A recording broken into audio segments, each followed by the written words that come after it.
بسم الله و صلات و سلام علی رسول الله. علما میگن که یک عبادتی هست که سحرگاهان از قرآن خوندن، از دعا کردن، از نماز خوندن، از همه اینها بلندتر است. کدام دعا است؟ که دعای استغفار کردن. چون که الله تعالی در یک جا میگه که و بالاسحار هم یستغفرون، یعنی هنگام سحرگاهان آنها استغفار میگویند. و در جای دیگه میگه که والمستغفرین بالاسحار، و آنان که هنگام سحرگاهان استغفار میگویند یا استغفار گویان سحرگاه. ببینید هر دو آیت، این آیت هم گفت که استغفار هنگام صباح میکنن، اینش هم گفت که هنگام سحر استغفار میکنن. این معنی ندارد که استغفار یک دعای خاص صبح است، صبحگاهان و سحرگاهان است. بنابراین باید سخت اقدام داد به این چیز. عبدالله بن عمر رضی الله تعالی عنه میگن که از عبدالله بن عمر رضی الله عنه آمده که وقتی که سحر می در آمد قرآن را شما میپوشید، نمازش را قطع میکرد، یعنی که نماز بس میکرد و شروع میکرد به استغفار گفتن.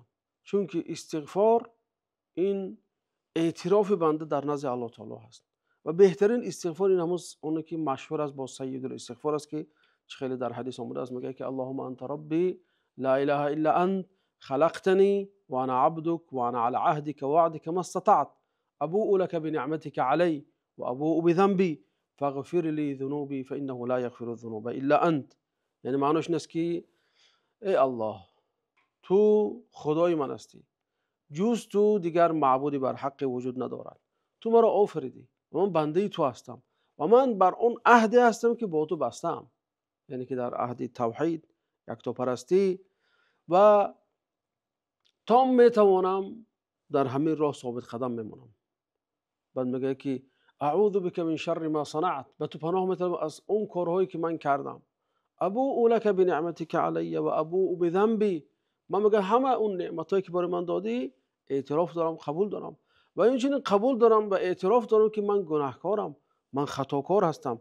فاغفر لی ذنوبی فانه لا یغفر الذنوب الا انت، گناههای من مغفرت کن که جز تو دیگر توان مغفرت کردن این گناه ها رو ندارد. بعد پیامبر گفتن که و من قالها من النهار موقنا بها فمات من یومه قبل ان یمسی فهو من اهل الجنه. در دوم حدیث پیامبر میگن که هر شخصی که همین دعا رو با یقین گوید و وفات کند پیش از اون که او رو بیگاهی دریافت کند، او از اهل جنت خواهد شد. و اگر این دعا رو هنگام شب کند و یقین داشته باشد به این دعا، و اگر وفات کرد تا اون زمانی که صبح او رو دریافت کند، و ان شاء الله از اهل جنت است. الله تعالی ما رو موفق کند. غیر از این در استغفار میشد همون دعای معروف حضرت یونس هم خوانیم که لا اله الا انت سبحانك انی کنت من الظالمین. همین بود برادرای عزیز آنچه که در فضیلت استغفار هنگامی صبحگاهان است. خصوصا ما در رمضان فرصتی خیلی زیاد داریم، به بهانه سحرخیزی میخیزیم و این دعاها رو فراموش نکنیم. اقلا یک بار خونیم. خدا تعالی ما رو موفق به عملهای نیک گرداند.